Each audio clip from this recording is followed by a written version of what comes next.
everyone, I'm Christina Gallant, and this is the Classroom of the Future. Education is constantly evolving to meet the needs of our students. Many of these changes have occurred as a result of new technologies, but we as educators are also pulling away from teacher-centered classrooms in favor of collaborative learning. The traditional classroom of stationary, front-facing rows has become more rare, and students are learning more often by discussing and doing. How will the classrooms of the future both apply existing research and embrace new teaching theory and technology? Let's take a look. Existing research tells us that the use of color and natural light have significant impact on learning. In this classroom, shades of blue have been used to promote feelings of calm and happiness. Bright colors may be used for getting attention, but have been proven to cause overstimulation.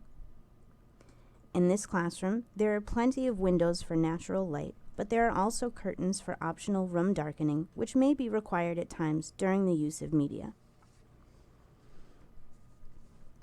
Now let's take a look at the furniture. Our classroom has been equipped with 32 desks and chairs. In this configuration, students are able to work collaboratively, either with or without technology.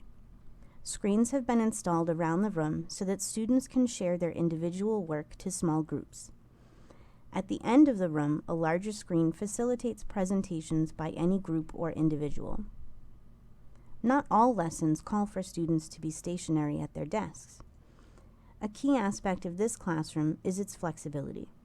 The desks are small and lightweight and easily reconfigured. Let's take a look at some other options for this same classroom. At times, a lesson calls for whole class discussion or whole class movement. The furniture in this room can be moved to provide for both. Students can either be seated for discussion or can walk around in the center space for various types of interaction. In this configuration, students could also observe physical demonstrations or experiments. In our final example, we explore the concept of makerspaces. In these spaces, students gather with a specific goal of creation.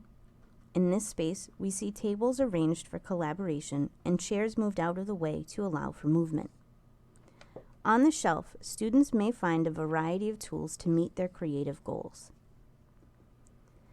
The classroom we've just looked at is only an example of how classrooms might become more adaptable to educational changes. Similar classroom settings are already being sampled at the university level, but it may be some time before more budget-constrained public schools make a transition.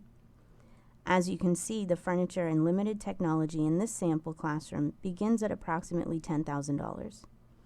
Further, it may be difficult for schools to justify the cost as both teaching and technology are rapidly changing.